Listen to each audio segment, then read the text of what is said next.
Assalamualaikum warahmatullahi wabarakatuh. Naskurullaha syukran katsira biqiraatil hamdalah ala hidayatihi wa taufiqi alladzi nahnu na'isu biha. Nah, sekarang ini pertanyaannya, apakah belajar kitab Injil itu bid'ah atau tidak? Belajar kristologi, ilmu-ilmu tentang misionaris itu bid'ah atau tidak? Sesuaikah dengan ajaran mazhab?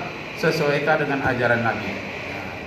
Sekarang ilmu baru penting, ilmu tentang oksidentalis, ilmu tentang kristologi, ilmu tentang al-adiyan, perbandingan agama, makaranil adiyan, perbandingan agama. Itu sangat penting sekali. Secara harfiah itu tidak ada dicontohkan Nabi. Tapi perdebatan yang baik itu sudah dicontohkan oleh Nabi Shallallahu Alaihi Wasallam. Nah, sekarang belajar kristologi. Apa hukumnya umat Islam membaca kitab Injil? Boleh atau tidak? Kenapa? Karena banyak umat Islam yang dimurtadkan gara-gara kitab Injil mereka sesuaikan dengan bahasa Islam. Ada tentang Roh Kudus lah, tentang malaikat lah, tentang Baitullah. Macam-macam, bahkan kata Allah itu sendiri dicaplok oleh mereka misionaris untuk mendekati umat Islam untuk dimurtadkan. Nah, apa hukumnya mempelajari ilmu tentang anti pemurtadan? Nah, ini kita dengar ini suatu perdebatan tentang ilmu kristologi. Saya sering melihat Pak Nandar salah satu. Ini orangnya. Siap. Pak Nandar salah satu yang seorang muslim cukup yang sering pakar dalam Bible namanya atau ya kalau kita sih membaca Alkitab tidak ada masalah ya. Tapi kalau tafsir ini kan itu memang ada ilmunya, ada sekolahnya. Orang belajar otodidak juga bisa-bisa aja. Tetapi memang saya lihat beberapa tafsiran Pak Nandar. Pak, diterima Pak. Biar banyak yang nonton Pak, diterima Pak. Saya kasih tahu dulu tafsiran Pak Nandar.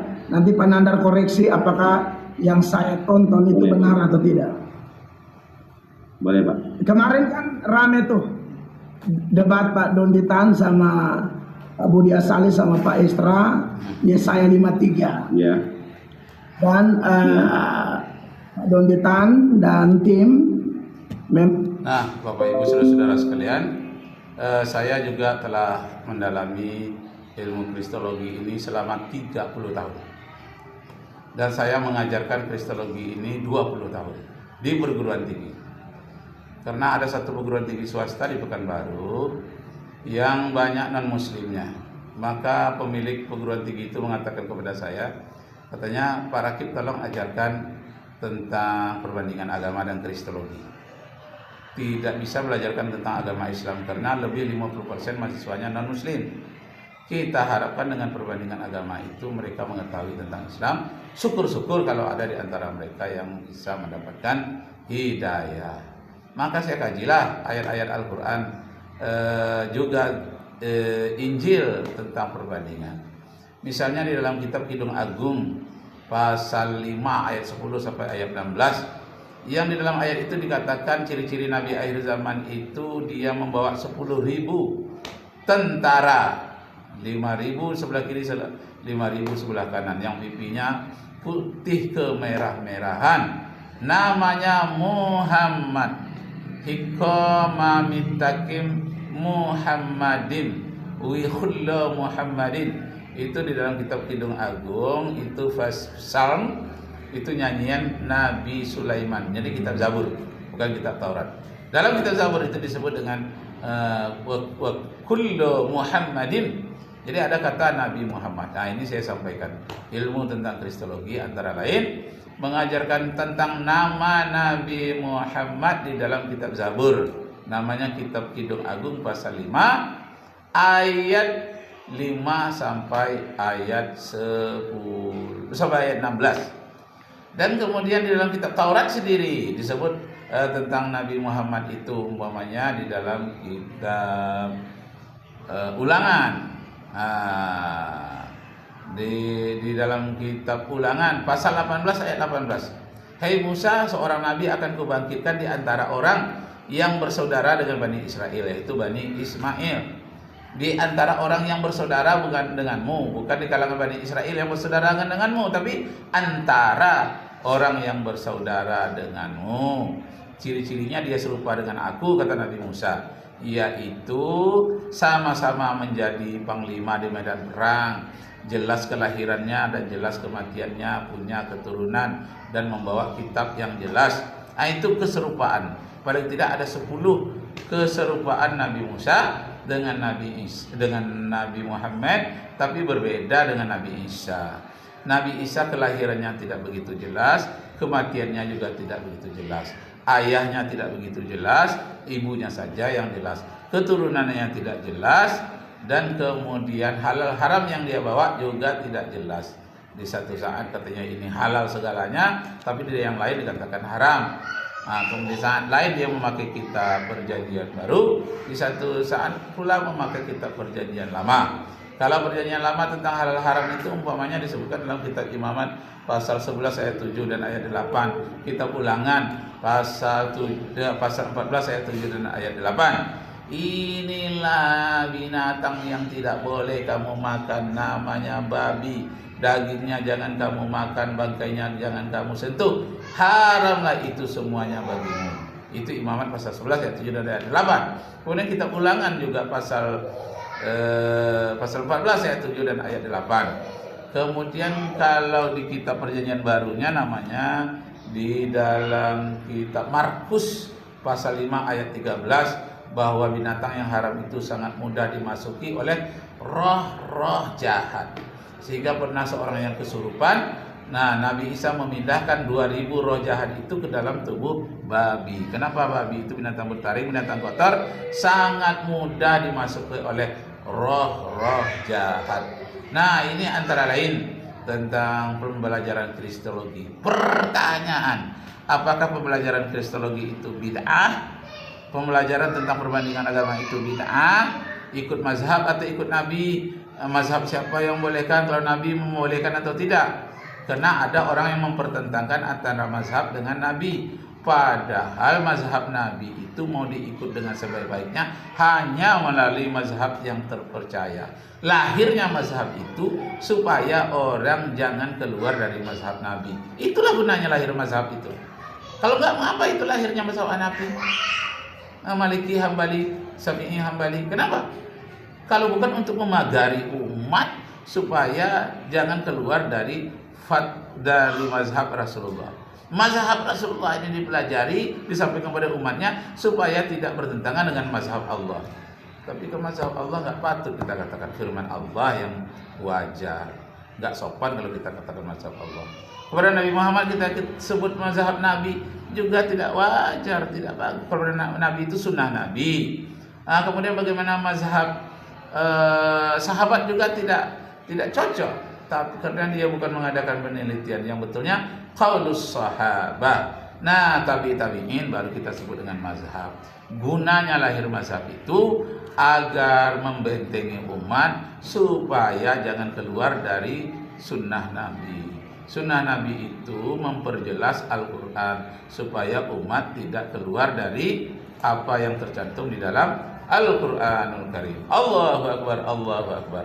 Nah, bagaimana ilmu-ilmu apa yang ada dalam kristologi? Bagaimana perdebatannya? Ini kita dengar sebentar. Memang pakai data-data seperti Tanak dan Septuaginta. Tanah itu Taurat. Tapi saya lihat tafsiran di situ sama Pak Nandar beda tuh. Kalau Pak Donditan dan tim kan, Pak Donditan dan tim kan pokoknya bilang hamba Tuhan di situ. Kalau Kristen kan itu Yesus Kristus. Tapi kalau Pak Donditan dan tim itu Israel. Tapi Pak Nandar bilang itu Nabi Muhammad. Itu gimana tuh Pak? Oh, saya mau pertanyaan bagus Pak ya, pertanyaan bagus. Jadi kalau kita melihat di dalam Pak tunggu dulu. Sebelumnya yang saya tonton itu benar ya, Pak memang berpandangan bahwa di Yesaya 53 itu Nabi Muhammad. Iya, Nabi Muhammad itu. Wow. Nah, tolong jelaskan. Nah, jadi Bapak Ibu serta saudara-saudara sekalian, dalam kitab Yesaya 53 itu adalah bagian dari kitab Perjanjian Lama, ayat yang pasal yang ke-53 ayat 1 sampai ayat 12 itu menyatakan bahwa akan lahirlah seorang nabi yang dia menjadi raja, menjadi pemimpin. Itu cocoknya untuk Nabi Muhammad. Kenapa?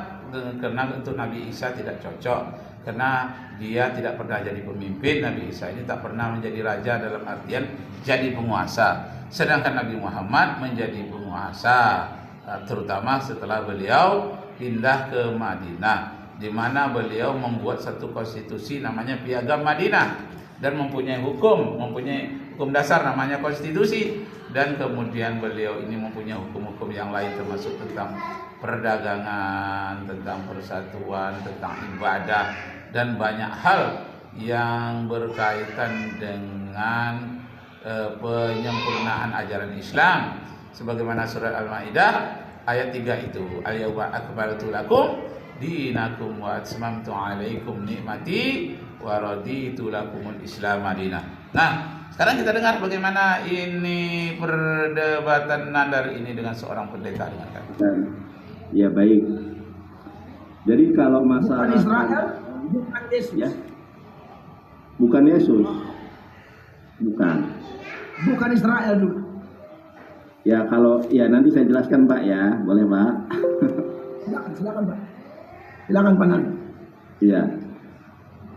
Bismillahirrahmanirrahim, teman-teman, terima kasih. Akhirnya saya pada malam hari ini berkesempatan untuk berdiskusi dengan Bapak Pendeta Mel Atok terkait mungkin ini sekedar prolog ya, bertanya tentang Yesaya 53 ayat keberapa, saya bahkan nggak ngikuti dengan sampai selesai itu. Yesaya 53 itu untuk siapa? Menurut orang Yahudi untuk Israel. Menurut teman-teman Kristen itu untuk Yesus. Ya menurut saya untuk Nabi Muhammad, bukan untuk Israel, bukan untuk Nabi Muhammad. Karena di dalam memahami Alkitab itu ada metode tafsir bil ma'thur, menafsirkan ayat Bible dengan ayat Bible. Nah, kalau kita lihat Yesaya 42, Pak. Yesaya 42 ya. Ya, jadi Yesaya itu bukan hanya berdiri sendiri pada pasal 53, tetapi juga di ayat ke-42-nya. Pasal 42. Bentar, Pak ya. Ya. Saya boleh putar kamera? Ini, Pak. Itu ada ayatnya ditunjukkan. Baiklah Bapak Ibu Saudara sekalian, jadi kaitan dengan mempelajari kristologi sekarang ini, kalau menurut saya, tapi saya tidak ulama ya, seandainya saya ulama, saya fatwakan itu merupakan fardu kifayah. Jadi mempelajari kristologi, ilmu-ilmu tentang misionaris, siasat-siasat rahasia dari kalangan oksidentalis itu merupakan fardu kifayah. Artinya hendaklah ada sebagian kita yang tekun mempelajarinya. Kalau tidak, nanti kita akan kecolongan. Dan banyak katanya di kalangan orang awam, berdasarkan dari bujukan-bujukan ditambah dengan ayat-ayatnya yang diselewengkan, mereka itu terbujuk untuk menjadi murtad, termasuk melalui perkawinan, bantuan supermi, rumah murah, koperasi, beasiswa, dan bermacam-macam. Nah, perlu diantisipasi melalui pembelajaran kristologi, artinya mempelajari tentang dasar-dasar agama Nasrani, yang mana sesuai dengan ajaran Islam, yang mana yang berbau syirik yang harus diterangkan, jangan sampai umat Islam terpikat di dalamnya. Apalagi ayat Al-Quran surah Al-Baqarah ayat 120 menyatakan, walan tarda ankal yahudu walan nasara hatta tattabi'a millatahum. Orang Yahudi dan orang Kristen, orang Nasrani belum senang sebelum kamu ikut agama mereka. Jadi mereka senang kalau umat Islam semuanya sudah ikut. Nah, mari kita dengarkan. Yesaya 42 ayat ke-1. Lihatlah itu hambaku yang kupegang. Aslinya lengkap banget. Iya, kenapa ya. Pak? Halo, aplikasinya Pak? Lengkap banget Pak. Lengkap saya Pak. Aplikasinya lengkap banget. Jangankan aplikasi kitabnya Semua saya punya. Ya lengkap nih Pak. Yunani ada saya Pak. Yunani ada nih Pak. Ya, lanjut Pak. Ya, sebelum kita ke situ biar lebih mengenal nih Pak. Terjemahan ada saya punya. Bahkan yang kitab TDB saya punya. Bahkan yang Greek ini Pak. The Greek New Testament saya punya. Nah, akhirnya saya bacakan ayat Al-Qur'anul Karim. Wa iz qala Isa ibnu Maryam ya bani Israil inni rasulullah ilaikum musaddiqan lima baina yadayya minat taurati wa mubasyshiran bi rasuli ya'ti min ba'di ismuhu Ahmad. Falamma ja'ahum bil bayyinati qalu hadza sihrun mubin. Wabillahi taufiq wal hidayah. Wassalamualaikum warahmatullahi wabarakatuh.